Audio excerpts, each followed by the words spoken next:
बिस्मिल्लाहिर्रहमानिर्रहीम, अस्सलाम वालेकुम। अली सलमान जी टीवी के तमाम नाजरीन को जी स्पोर्ट्स में खुश आमदेद कहता है। जब पीर से लेकर जुमेरात तक रोजाना रात के इस पैर हम इस महफिल को सजाते हैं आपके लिए और बात करते हैं उस दिन खेले जाने वाले मैचेस या उस दिन से जुड़ी स्पोर्ट्स की खबरों के बारे में। आज हम बात करेंगे पाकिस्तान और बांग्लादेश के दरमियान होने वाली सीरीज के बारे में। सरफराज अहमद का बतौर हेड कोच ये पहला असाइनमेंट है और फिर साथ साथ जिस तरह पाकिस्तान सुपर लीग में बाबर आजम ने परफॉर्मेंसेज दी हैं, उसके बाद एक दफ़ा फिर ये डिबेट शुरू हो चुकी है कि क्या बाबर को मुस्तकबिल में पाकिस्तान का नया कप्तान बनाया जा सकता है। आज बहुत सारे मुद्दों पे बात करेंगे, लेकिन सबसे पहले प्राइम का फॉर्मेट, आज की टॉप स्टोरीज।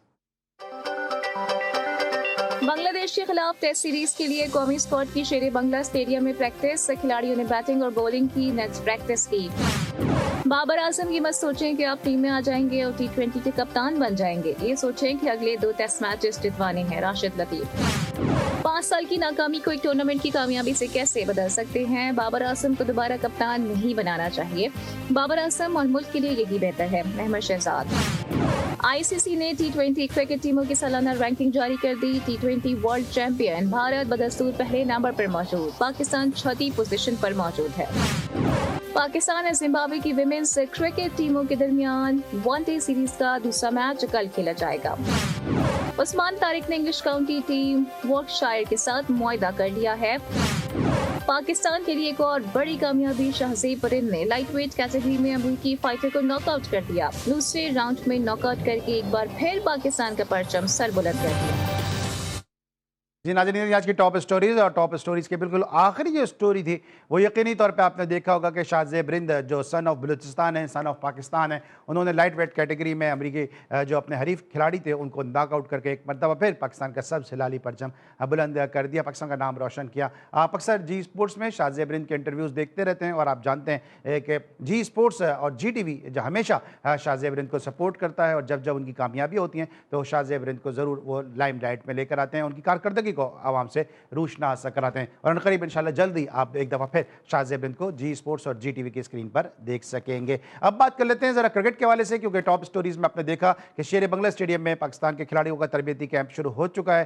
प्रैक्टिस की है वहाँ पे पाकिस्तान के प्लेयर्स ने और इस सीरीज़ के हवाले से क्या जो है इम्कानात हैं उस पर गुफ्तगू करेंगे। इस वक्त मेरे साथ एक ऐसे फर्स्ट क्लास क्रिकेटर मौजूद हैं जो सलाहियतों से माला माल थे, लेकिन एक ऐसे दौर में पैदा हुए कि जब पाकिस्तान का मिडिल ऑर्डर बहुत ही मजबूत था, वरना इनकी सलाहियतों के बारे में किसी को ना शक है ना शुबा है। बांग्लादेश में भी जाके इन्होंने लीग क्रिकेट खेली और डोमेस्टिक क्रिकेट का एक वसी एक्सपीरियंस है। पाकिस्तान के अगर इनको मिनी टेस्ट क्रिकेटर कहा जाए तो गलत नहीं होगा, क्योंकि रमीज़ राजा की ज़ेर क़यादत ये पाकिस्तान की अंडर 19 टीम का उस टीम का हिस्सा है कि जहाँ पे ऑस्ट्रेलिया की जो लैरी पॉटर की अंडर 19 टीम आई थी उसमें के खिलाफ इन्होंने पाकिस्तान अंडर 19 की नुमाइंदगी की थी। मेरे साथ मौजूद हैं एशियन ब्रेडमैन ज़हीर अब्बास साहब के खानवादे से ताल्लुक़ रखने वाले सग़ीर अब्बास साहब, शोबे खुश आमदेद कहते हैं। सग़ीर अब्बास साहब को खुद भी क्वालिफाइड कोच हैं और विमेंस क्रिकेट के वाले से सग़ीर भाई बहुत ज़्यादा काम भी कर रहे हैं। अस्सलाम वालेकुम and welcome to the show.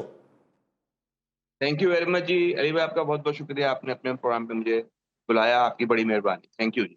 Sir आपसे आगाज़ करते हैं ज़रा बाबर आजम के हवाले से। आपने टॉप स्टोरीज में 2 स्टेटमेंट्स देखे, एक राशिद लतीफ़ साहब का कि बाबर आजम ये मत सोचें कि वो टीम में आ जाएंगे और कप्तान बन जाएंगे, और दूसरा आपने देखा कि अहमद शहजाद ने एक दफ़ा फिर तनकीद की है कि गुज़िश्ता 5 साल की नाकामियों को एक टूर्नामेंट जो पाकिस्तान का डोमेस्टिक टूर्नामेंट है पाकिस्तान सुपर लीग, उसकी कामयाबी से जो है वो गुज़िश्ता 5 साल की नाकामियों को साफ नहीं किया जा सकता। सबसे पहले तो बताइए, जो डिबेट शुरू हो चुकी है बाबर आजम की कप्तानी के हवाले से, आप खुद इससे किस हद तक एग्री करते हैं कि बाबर आजम को कप्तान बना देना चाहिए या उनको कप्तान कैप्टनसी जो है वो उसको एग्री कर जाना चाहिए?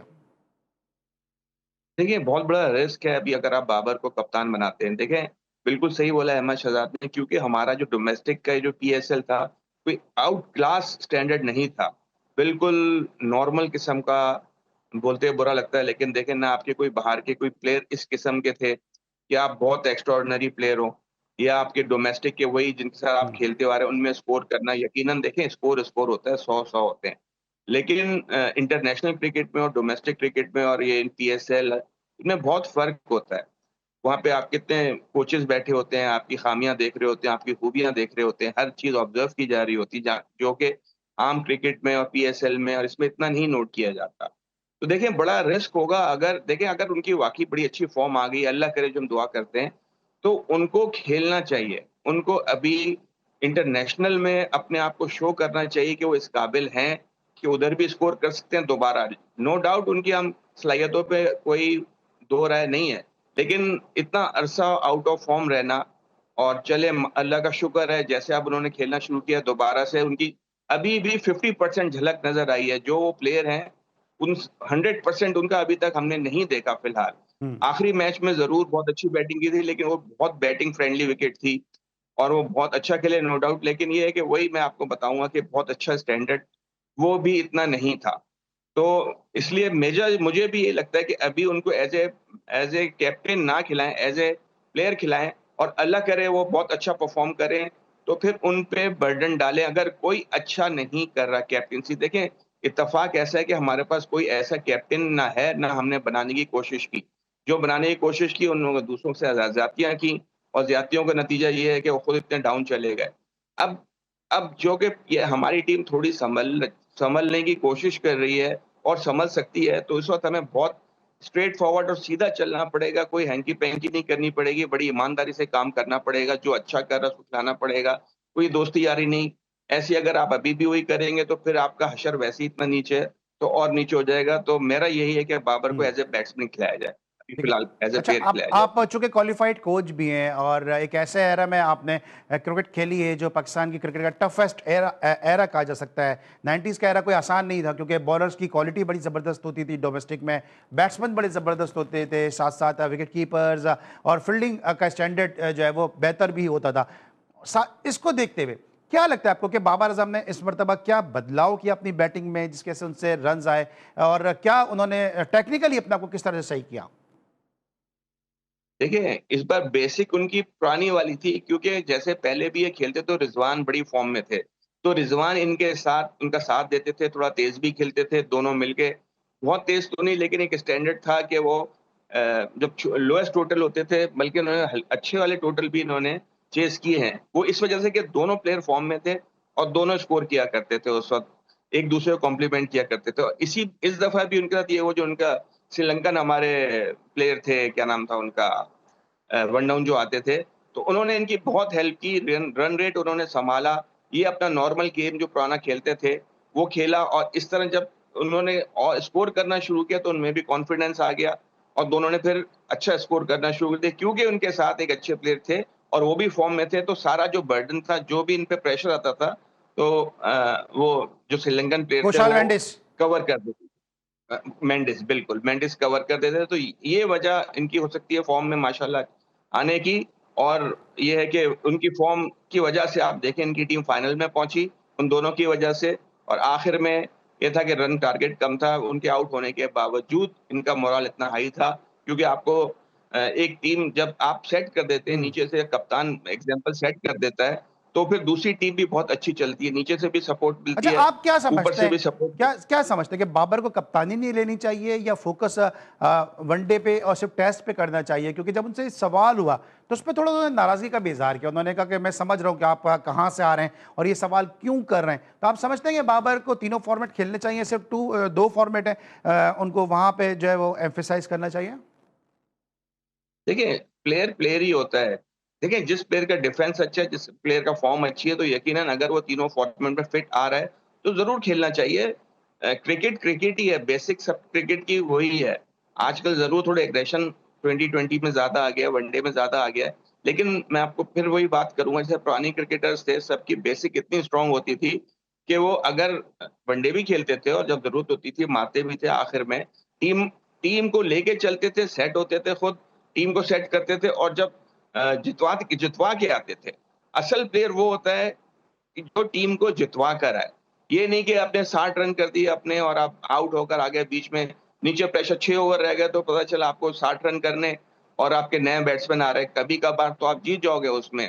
लेकिन अमूमन ये होता है कि जाके कुछ बॉलें आपको डॉट खेलनी पड़ती है या आपको सिंगल डबल लेने पड़ते हैं, तभी आप छक्के-चौका मार सकते हो। तो इसलिए मैं कहता हूँ कि बेसिक जब तक अच्छी नहीं होगी प्लेयर की, तो वो नहीं चल सकता। लेकिन क्योंकि बाबर आज़म की बेसिक बहुत अच्छी है, अब माशाल्लाह दोबारा से फ़ॉर्म में आए इसलिए मैं यही कहूँगा कि अगर वो चाहते हैं खुद और हम क्रिटिसाइज़ नहीं करते उनको, तो उनको ज़रूर आपका तीनों फ़ॉर्मेट खेलने चाहिए और उनके पास फिर लास्ट चांस होना चाहिए। अगर ये तीनों फ़ॉर्मेट खेलते हैं, अगर तीनों में परफ़ॉर्म करते हैं, तो यकीनन उसके बाद हम उनको एज़ ए कैप्टन भी कुछ अरसे के बाद कंसीडर सोच सकते हैं कि उनको लेकिन अगर कंसीडर सगर में किया आप कह जाए। रहे हैं जी। कि बाबर आजम को तो खेलना चाहिए T20, तो फिर जो हमारे पास जो अभी यंग लॉट आ रही है, जिसमें समीर बिनास की बात कर लेते हैं, शामिल हुसैन की बात करते हैं, मां सदाकत की बात करते हैं, आपको नहीं लगता कि अगले वर्ल्ड कप से पहले इनको ग्रूम करना चाहिए, इन पे कॉन्फिडेंस शो करना चाहिए, ताकि नेक्स्ट जो T20 वर्ल्ड कप आ रहा है, टिल देन ये सेटल डाउन हो जाए टीम में? जी, जी, बिल्कुल। देखिए, हमें सीरीज़ खेलनी चाहिए, जिसमें हमें यंग प्लेयर्स को ज़रूर एक-आध करके चांस देना चाहिए। यही नहीं कि आप 4-5 को इकट्ठा चांस दे दें। हमारी टीम में यही होता है कि बांग्लादेश में जो हार कर आए हैं, देखिए हमने 3-4 प्लेयर इकट्ठे चेंज कर दिए। बांग्लादेश की टीम बांग्लादेश में हराना इतना आसान नहीं है उनको। वहाँ के वो समझ लें ऑस्ट्रेलिया की टीम है अपने अपने मुल्क में वो। जो मैं समझता हूँ कि उनके स्पिनर्स भी अच्छे हैं, उनके पेसर अब जैसे राणा के आने से उनकी टीम बहुत बैलेंस हो गई है बॉलिंग में। पहले उनके पास मुस्तफिज़ुर रहमान ज़रूर थे, लेकिन वो रन ज़्यादा रोकते थे, ना कि वो पहले आउट करते थे। वो रन रोकने में ज़्यादा आउट करते थे, लेकिन वो अटैकिंग बॉलर जब से वो आउट करने वाला आपको उनको मिला है, तब से उनकी टीम की परफ़ॉर्मेंस में बहुत फ़र्क आ गया है। तो ये वजह है कि आपको करना पड़ेगा। मैं क्वेश्चन भूल गया बीच में, क्या पूछा था आपने? सॉरी। ठीक है। ऑलराइट, सगीर अब्बास आपके साथ गुफ्तगू का सिलसिला जारी है। इस वक्त हम लेंगे ब्रेक, और जब ब्रेक के बाद तो मजीद गुफ्तगू करेंगे सगीर अब्बास साहब से, और एक और गेस्ट भी हमें ज्वाइन करेंगे। मिलते हैं छोटे से ब्रेक के बाद।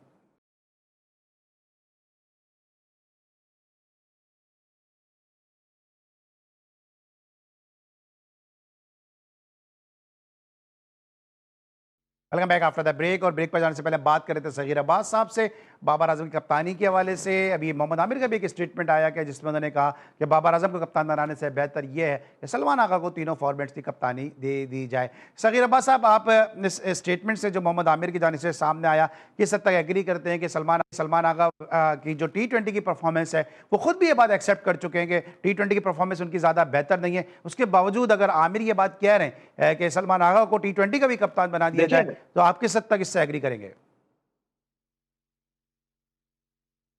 जी, बिल्कुल। देखें, प्लेयर वही कप्तान उसी को होना चाहिए जो नहीं, बिल्कुल। देखिए ना, बाबर को तो मेरा भी नहीं ख़्याल के बनाना चाहिए। देखिए, शान मसूद तो सही हैं बिल्कुल टेस्ट के लिए। उनको इतने अभी हम हमारे पास क्योंकि बहुत अच्छे कप्तान हैं भी नहीं किसी भी फ़ॉर्मेट के, तो फ़िलहाल सबसे अच्छे तो जो चल रहे हैं टेस्ट में तो शान मसूद ही हैं। तो वो मेरे ख़्याल में बुरे नहीं हैं, उनको रहना चाहिए। हाँ, ये वनडे और टी20 का है, लेकिन आगा देखें, आपको जो कप्तान होता है उसको अपना लीड फ्रॉम द फ्रंट करना पड़ता है, लेकिन इंटरनेशनल क्रिकेट में वो ऐसा परफ़ॉर्म नहीं कर पा रहे हैं। उनको अगर 20 इनिंग में से 1 इनिंग अगर आप आदमी स्कोर कर देता है, कोई परफ़ॉर्मेंस नहीं है। एटलीस्ट अगर आपको 20 इनिंगें मिल रही हैं, आप कम से कम 7 इनिंगों में स्कोर करें, वो भी मतलब अपने मुल्क के स्टैंडर्ड के हिसाब से वो बात नहीं आती, तो आपको परफ़ॉर्म करना पड़ेगा। क्योंकि अब आपके पास वही मसला है कि आपके पास कोई इस किस्म का प्लेयर नहीं है, जिसको आप कप्तान बना सकें, ना कोई किसी की भी ऐसी ख़ास ट्रेनिंग है। शादाब कुछ लगते हैं, लेकिन शादाब की भी देखें डोमेस्टिक में ही परफ़ॉर्मेंस अच्छी होती है, काफ़ी अरसे से वो भी इंटरनेशनल में कोई ख़ास अच्छा परफ़ॉर्म नहीं कर पा रहा है।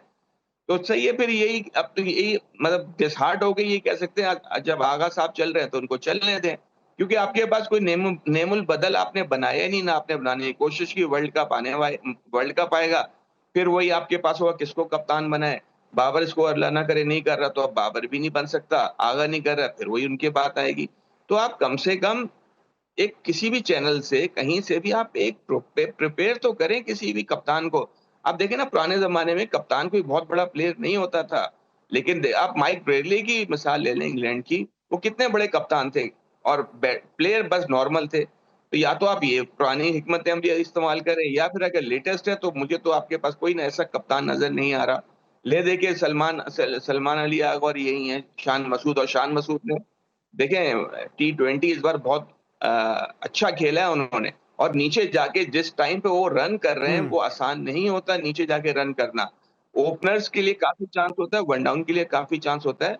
नीचे जाके जाते ही तेज़ खेलना और रन रेट के साथ खेलना, छक्के-चौके मारना, वो बहुत बड़ा काम देखिए होता सकील भाई, आप जो है जब कप्तानों की बात आखिर कर के रहे हैं, ओवर होते हैं। आप जो कैप्टनसी की बात कर रहे हैं, आप नहीं समझते कि पाकिस्तान क्रिकेट बोर्ड को जो फ्रेंचाइजीज हैं इनको ये मैसेज दे देना चाहिए कि भाई आपको कप्तान पाकिस्तान के लिए ग्रूम करना है? क्योंकि हम आईपीएल में देखते हैं कि बहुत सारे ऐसे यंग प्लेयर हैं जो वहाँ पे कैप्टनसी करते नजर आ रहे हैं और फिर अल्टीमेटली वो इंडिया को एक पूल ऑफ कैप्टन जो है वो अवेलेबल हो जाता है। यहाँ पे हम देख रहे हैं कि टर्नर ने कप्तानी की, मुल्तान सुल्तान की, फिर यहाँ पे पहले जो है वो डेविड वार्नर कप्तान रहे और फिर जब डेविड वार्नर इंजर्ड हो गए या किसी भी वजह से टीम से बाहर हुए तो रादर देन इसके कि सलमान आगा जो पाकिस्तान के टी20 के कैप्टन है उनको कैप्टन बनाया जाता, मोइन अली पे कॉन्फिडेंस शो किया गया। तो एक फ्रेंचाइज भी अपना कॉन्फिडेंस जो है वो सलमान आगा पे टी20 में शो नहीं कर रही। फिर हैदराबाद को हम देख लेते हैं, लेबुशैन ने वहां पे कप्तानी की। क्या लगता है आपको कि क्या लोकल प्लेयर क्या को कप्तान बनाना नहीं जरूरी था ताकि जो है पाकिस्तान को एक पूल मिल जाता कैप्टनसी का और पता चल जाता कौन कितने प्रेशर में किस तरह की कैप्टनसी की सलाहियत और अहलियत रखता है? जी, देखिए होना तो पाकिस्तानी कप्तान चाहिए, लेकिन क्योंकि इन्होंने परफॉर्मेंस लेनी होती है बाहर के प्लेयरों से, क्योंकि आपके पास मैंने फिर वही बोला, आप या तो आपके पास पुराने प्लेयर आते हैं या फिर अभी नए प्लेयर आते हैं। कोई बहुत एक्स्ट्राऑर्डिनरी प्लेयर बहुत कम आते हैं आपके पास। तो वो चाहते हैं जो आपके पास प्लेयर हैं उनसे हम कुछ निकालें, कोई परफॉर्म करें, तो इसलिए उनको कप्तान बना देते हैं, जो कि गलत चीज़ है। आपको अपने लड़कों को जिसमें पोटेंशियल है, आप समझते हैं हर टीम के जैसी कोई भी फ्रेंचाइज़ है, तो आप उसको कप्तान बनाएँ। और देखें, पहले जब हमारे डोमेस्टिक हुआ करता था डिपार्टमेंट का, उसमें भी जो सबसे आपका अच्छा प्लेयर होता था और समझदार प्लेयर होता था, आप उसको कप्तान बनाते थे, जो बाकी आगे जाके भी मुल्क को सर्व करता था और वो कप्तान ही जावेद मियां की मिसाल ले लें, इमरान खान की मिसाल ले लें, ज़हीर भाई बने, ज़हीर अब्बास की मिसाल ले लें। आपके बेस्ट प्लेयर होते थे और जो करके दिखाते थे। अब यहाँ पर तो फ्रेंचाइज़ है आपके, वो चाहेंगे कि हमारा रिज़ल्ट, क्योंकि इतना पैसा खर्च कर रहे हैं वो, तो आपको रिज़ल्ट भी अच्छा चाहिए। और आपने अगर गोरों से या किसी से भी रिज़ल्ट निकलवाना है, ख़ास तौर पे गोरों से, तो आप उनको कप्तान बना दें, तो वो काफ़ी सीरियस खेलते हैं। आपने देख लिया होगा, लबुशेन को देख लिया होगा और भी टर्नर को देख लिया होगा, कितना सीरियस खेल रहे थे। तो ये मेरा नहीं ख़्याल कि आपको फॉरेनर कप्तान होना चाहिए। आप उसके साथ उनको वाइस कैप्टन रखें, फॉरेनर को, और लड़का ग्रूम करें, जो आपने राइट। नया यंगस्टर या जो भी आप XYZ कप्तान ला रहे हैं, उनके साथ आपको ग्रूम करना चाहिए उनको, यंगस्टर्स को। जी। बिल्कुल सही है। और इस वक्त मुझे सगीर भाई के साथ साथ एक ऐसे जो पाकिस्तान की डोमेस्टिक क्रिकेट का एक बहुत बड़ा नाम है, एक ऐसी टीम से वो इनिंग का आगाज़ किया करते थे जो अगर इंडिविजुअली अगर हम बात करते हैं तो उसमें बहुत बड़े बड़े प्लेयर मौजूद होते थे। कासिम उमर उस टीम का हिस्सा थे, इलियास खान जैसे ऑफ स्पिनर उस टीम का हिस्सा थे, बाबर बशारत जैसा मिडिल ऑर्डर उस टीम का हिस्सा थे, नदीम यूसुफ जैसे जो थे बॉलर उस टीम का हिस्सा थे। तो अनवार उल हक साहब जो एक बड़े ज़बरदस्त कोच भी हैं और जो इनकी बड़ी खासियत है वो ये है कि इनकी आई बहुत अच्छी है। बहुत सारे प्लेयर उन्होंने अपनी आई से सिलेक्ट किए, एमसीबी कोर्ट्स में दिए और फिर एमसीबी कोर्ट से आगे चलकर उन्होंने पाकिस्तान का नाम रोशन किया और पाकिस्तान के स्टार प्लेयर बने। अनवार उल हक साहब ने हमें ज्वाइन किया, शो में खुशामदीद कहते हैं। अस्सलाम वालेकुम अनवार भाई।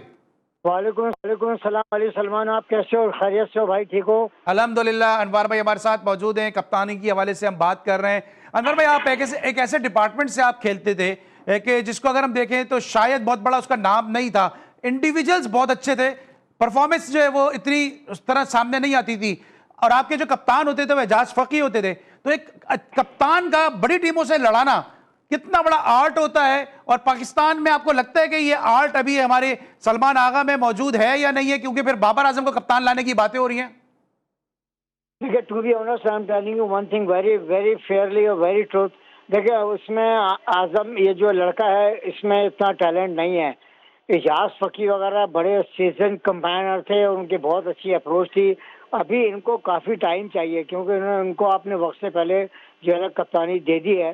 तो मैं समझता हूँ आदमी को थोड़ा जो है ना पहले अपने रीजन से, डिपार्टमेंट से और इन जगहों से जब आप कप्तानी करते हुए गुजरते हैं ना, तो ये सारा लर्निंग प्रोसेस होता है, जब जाके आप पॉलिश होते हैं। तो मैं ये समझता हूँ कि ये जो इतने जल्दी फैसला हम कर लेते हैं कि उन्होंने एक टेस्ट सीरीज के अंदर बड़े अच्छे रन किए, तो उन्हें अचानक हमने उनको वनडे का भी कप्तान बना दिया, टेस्ट टीम का भी कप्तान बना दिया। तो ये मैं समझता हूँ कि ये नाकिस हकमत इमली है। ये बजाय है कि उसके आप उसको 1-2 साल सीजन फर्स्ट क्लास क्रिकेट में जिस जगह से वो खेलते हैं उनको कप्तानी करनी दी जाए। हाँ, बैकअप में आप उनको तैयार करें, लिहाजा एक न एक दिन तो आपने पाकिस्तान के लिए कोई ना कोई कप्तान बने। देखो, सरफराज के बाद अभी आपके पास कोई एक ऐसा कप्तान नहीं आया। अच्छा, अभी सगीर भाई से मैं बात कर रहा था, उसमें वो एबिलिटी है। आपके ज्वाइन करने से पहले सगीर भाई से बात कर रहा था कि क्या पाकिस्तान सुपर लीग में कप्तानों को ग्रूम करने की कोशिश नहीं करनी चाहिए थी, क्योंकि कई फ्रेंचाइजीज के कप्तान जो पाकिस्तानी हो सकते थे, लेकिन फ्रेंचाइजीज ने प्रेफर ये किया कि फॉरेनर प्लेयर को जो है वो कप्तान बना दें। तो आप समझते हैं कि पाकिस्तान सुपर लीग एक ऐसा प्लेटफॉर्म था कि जहां पे मुसाबकती क्रिकेट जो है वो हमारी डोमेस्टिक क्रिकेट से कहीं ज्यादा थी, यहां पे हम कप्तान ग्रूम कर सकते थे और देख सकते थे कि किसमें कितना पोटेंशियल है, जो हमने एक चांस मिस किया। हाँ बिल्कुल, ये वाली बात जो समीर अब्बास ने की है, ये मैं 2 प्रोग्राम पहले कह चुका था कि पाकिस्तान में अगर अपने कोई मसले के लीडर पैदा कर रहे हैं तो आपको चाहिए कि पीएसएल में ये टर्म डिक्टेट करके रखें कि हमने पाकिस्तानी लड़के को कप्तान बनाना है। तो उससे फर्क ये पड़ेगा कि जब ये 8-10 टीमें खेल रही हैं तो ये कोई ना कोई पोटेंशियल है, कोई ना कोई स्किल वाला लड़का सामने नजर आएगा। और ऐसे ही आप एक जो है नायब कप्तान जिसको कहते हैं, वाइस कप्तान आप रखें, वो भी पाकिस्तानी रखें। लेकिन ये पीएसएल लीग है, इसमें हमको अपने लड़कों को इंट्रोड्यूस कराना है, अपने लड़कों को हमें ग्रूम करना है। तो हो सकता है कोई ऐसा लड़का जो हमारी नज़र में एक कप्तान अच्छा नहीं है, मगर जब आप उसको मौका देंगे वो खेलेगा तो सामने शो करेगा, कोई ना कोई उसमें स्किल होगी, तो मैं ये समझता हूँ कि पाकिस्तान को एक अच्छा कप्तान मिल जाएगा। ठीक है सगर भाई, आपको क्या लगता है जिस तरह फरहान यूसुफ ने अंडर 19 में कप्तानी की है, आपने अगर उनको कप्तानी करते देखा हो, तो क्या अगर एज ए कैप्टन उनको जूनियर टीमों के साथ ही उनको ग्रूम करने की कोशिश की जाए, या शामिल हुसैन इस तरह भी पाकिस्तान की जूनियर टीम की कप्तानी की है, क्या उनमें पोटेंशियल नजर आया आपको? जी जी, कप्तान बुरे नहीं थे, अपने लेवल पे उन्होंने बहुत अच्छी कप्तानी की है। लेकिन वही जैसे अनवर भाई कह रहे हैं, इनको ग्रूम करना पड़ेगा, आपको साथ साथ लेके जाना पड़ेगा इनको। अगर देखे ना, छोटी सी मिसाल है, अगर कोई एक चूजा निकलता है अंडे में से, तो उसकी माँ उसको प्रोटेक्ट करती है, छोटा वो बड़ा होता है, चलना सीखता है। तो जब तक आप उसको हर चीज को सिखाएंगे नहीं, आप उसको प्रोटेक्ट नहीं करेंगे, तो वो नहीं बन सकेगा। आप खुला नहीं छोड़ सकते, आप कुछ अरसे उसको अपना साथ रखते हैं, उसके बाद आप उसको जब मौका देते हैं, चांस देते हैं, फिर वो ग्रूम होके सामने नजर आता है। तो हमें चाहिए कि यकीनन हमें अपने एक सीनियर जरूर होना चाहिए, वाइस कप्तान सीनियर होना चाहिए, चाहे वो गोरा हो चाहे कोई हो, जो आप मशवरे लेते रहें। देखिए, कोई भी सीख कर नहीं आता माँ के पेट से, यकीनन आपको वक्त के साथ साथ हर चीज ठीक। समझ में आती है। जब आपको एक सीनियर समझाएगा, साथ होगा आपके, यकीनन कोच आपके पास अंदर हर वक्त नहीं आ सकता, इशारे कर सकता है, कितने मैसेजेस भेजेगा, यकीनन जो अंदर आप खेल रहे होंगे वो उससे आप पूछने में आपको जो सीनियर प्लेयर होगा उससे ज्यादा आसानी होगी, ना कि आप बाहर से बार बार पूछ रहे हो, फिर वो आपको इंसल्ट भी फील होती है बाहर से कि यार हर वक्त हम्म। मतलब मैं पूछता रहता हूँ, इंसान अपने आप को गिल्टी फील करता है। राइट। तो मेरा ये ख्याल है कि जैसे यकीनन 100% कोई एक सीनियर आप जूनियर्स के साथ लगाएं और इतनी जल्दी उनको बड़े ओकेजन में ना लेकर ठीक। आए, उनको ट्रेन करें ठीक छोटे है, लेवल जल्दी से, बड़ा फिर स्टेज नहीं उनको देना चाहिए। सगीर अब्बास साहब का ये कहना है। अनवारुल हक साहब हमारे साथ अब मौजूद है। अनवर भाई, जाते जाते, क्योंकि वक्त बड़ा महदूद है, जाते जाते मुझे बताएगा कि इस टेस्ट सीरीज में जो पाकिस्तान और बांग्लादेश के दरमियान खेली जा रही है, क्या इम्कान है पाकिस्तान के, क्योंकि फास्ट पिचेस की इत्तलात सामने आ रही हैं? लेकिन मेरा अपना ज़ाती ख्याल है, मेरी घर से पिचेस जो है ना फास्ट बनाएंगे। वो स्पिनिंग ट्रैक तो उनकी अनवर भाई, आपकी आवाज अब तक सही पहुंच नहीं पा रही है। इस वक्त हम लेंगे ब्रेक। अनवर भाई, thank you so much for your valuable time. Sagir Abbas साहब हमारे कंटिन्यू करेंगे। इस वक्त हम लेंगे ब्रेक, और जब ब्रेक के बाद वापस आएंगे तो बात करेंगे पाकिस्तान विमेंस क्रिकेट के हवाले से, क्योंकि सगीर अब्बास साहब की जो क्रिकेट अकेडमी है वो विमेंस क्रिकेट के हवाले से बहुत ज्यादा काम भी कर रही है। मिलते हैं छोटे से ब्रेक के बाद।